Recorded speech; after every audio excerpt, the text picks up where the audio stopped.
Hey there, my name is Alyssa Matesic, and I'm an editor with a background in book publishing. When I worked at a literary agency, one of my main responsibilities was managing their busy submissions inbox. I'd review each query and determine whether to request the full manuscript or pass along the query to the agents. And after spending years in the industry and reviewing hundreds of query letters, I realized what made the best queries stand out from the rest. So today I'm going to share with you my top 5 elements of a successful query letter, along with tips on what to avoid when you're writing your query. Note that these tips focus on fiction projects, but are likely going to be applicable to other genres as well. All right, with that, let's get started. Number 1 is professionalism. Take the time to properly format and spell check your letter, as well as thoroughly research your chosen agent's specifications, whether they prefer a very specific subject line or they request a certain number of sample pages. Your query should look like a query, not like any other type of email. If it's missing any of its core elements like the introduction, synopsis, or bio, you risk looking like you either don't know what you're doing or don't care, neither of which are attractive to agents. That said, don't feel limited to a buttoned up or overly formal tone throughout. Let your personality really shine through. Don't use non-standard fonts, colors, or text sizes, however. These can look strange in the agent's email inbox and just don't appear as professional as standard email text. It may seem obvious, but I've seen lots of queries with strange fonts and formatting. If you're thinking about experimenting with the design of your query, just resist the urge, take a step back, and keep it simple. Number 2 is personalization. It's very obvious to the agent when the query letter has been directly copied and pasted and blast mailed out with no customization other than the opening salutation line.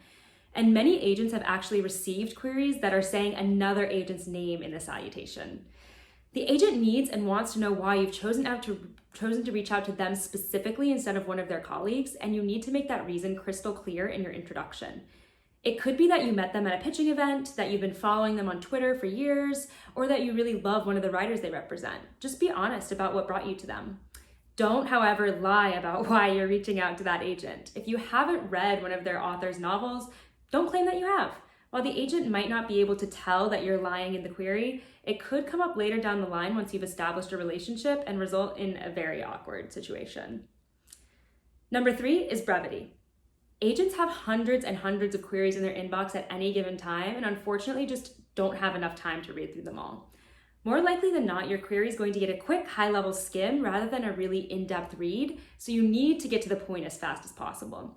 There isn't a specific word count you need to adhere to unless, of course, the agent specifies length in their submission's instructions, but make sure each sentence is clear, concise, and purposeful. Don't provide any extra information or fluff that isn't really relevant to your book project. For instance, as interesting as it is, it may not be necessary to share that you have 3 dogs and a guinea pig at home. Number 4 is authenticity. If you're a debut author, there's no need to exaggerate your book marketing savviness or throw out unrealistic comparable titles. Your book likely isn't the next Harry Potter, and that is completely okay. Agents understand where you're coming from and appreciate your honesty and humility. On the flip side, if you have self-published or traditionally published in the past, be sure to mention that.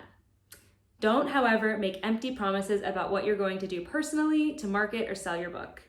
While the hustle is definitely admirable, that's why publishing houses have marketing and sales departments, and your suggestions could potentially come off as a little bit amateurish. Number 5 is intrigue. For my final point, let's talk a little bit about how to pitch your novel itself in the query letter. Don't waste your valuable query letter words detailing each and every plot development. For starters, you don't want to spoil the novel before the agent has even had a chance to pick it up. And secondly, you don't want the agent to get bogged down in all the details of your plot. Just give them a taste of the main narrative conflict. One effective way to do this, and I know it may sound a little cheesy, is to pose a rhetorical question that reflects your character's journeys over the course of your novel. Your pitch in the query should ultimately be more like the copy on a book jacket rather than a scene-by-scene synopsis. Don't, however, give away your ending. This is a big one that I often see with suspense and thriller queries.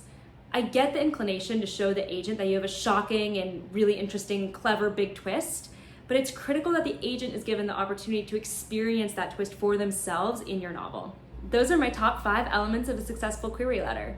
Obviously, there are exceptions to every rule, so just follow these guidelines based on what makes sense for you and your project and your query. These are just based on my personal experiences in the industry and the qualities that stand out to me whenever I'm reviewing query letters from writers.